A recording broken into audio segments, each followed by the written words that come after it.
Tell us more about the new age, the age of Aquarius. What is its nature?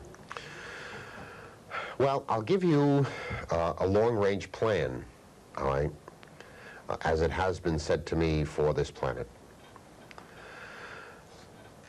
The age of Aquarius is called also the age of enlightenment. And the planet Earth is, in a spiritual sense, called the Garden of Eden. It's supposed to house children of love. In the course of time, and I really can't give you a time frame, the planet Earth is going to become a service planet within this galaxy and eventually to this universe. A definition and description of a service planet is one that houses a civilization of souls that have completely completed their karmic pattern of expressions involving physical incarnation. Then they can exist in either pure energy form, or if the need is there to manifest the physical form, to do that as well, and be of service to civilizations of a lower evolution within this galaxy and universe, in the same manner that your teachers and masters spiritually guide you now. In other words, the influence of the souls associated and involved with the planet Earth will expand out to a galactic level and beyond. Because in the course of the evolution of this planet, that's the level of souls that will be here, and so they can serve in this much more greatly extended capacity. Yes, when you talk of karmic, what exactly are you referring to? The word karma, to me, means nothing more than the word experience. It certainly doesn't mean any punishment, because no one's there to judge, so there is no punishment. In the course of a soul's evolution, it has experiences. For instance, it will experience hot water and cold water to find that its truth is somewhere moderate or temperate. It could not find a temperate truth unless it experienced both extremes. And so therefore, the soul incarnates in a physical form to have experiences. We call these part of karma. Karma meaning experience. And there are certain bands of experiences that have been assigned to the planet Earth for a soul to endure. Basically, there are 6 bands of karmic vibration around this planet. And when the soul completes all the evolution associated with these bands, so it moves to a planet of higher frequencies to continue upon a spiral of evolution. In the course of evolution, the soul reaches a point where it no longer needs to be confined in a physical structure for growth. It continues its growth at a pure energy level. All right, it has reached what we call a level of mastery in relation to physical expression, because this really is a lower form of expression, very confining in that sense. And that's really what it means when we're talking about completing the karmic expression.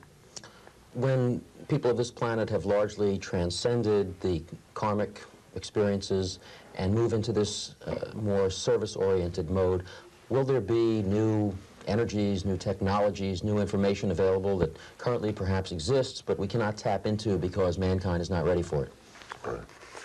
One of the main aspects of Atlantis that we really haven't discussed too much has to do with magnetic energies.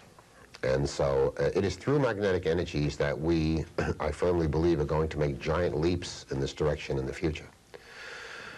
Our universe is constructed of magnetic vibrations. These are the energies that we use through magnets. We call them the energies of polarity. They move in both directions at the same time, and they are self-contained between 2 points. And there is a grid work within our universe that holds the energies of our universe together. Through this grid work of energies, we can transmit energy by speed of thought process.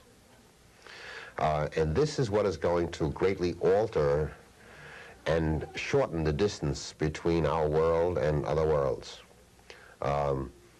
Within our laws of physics right now, we're dealing with speed of sound and light.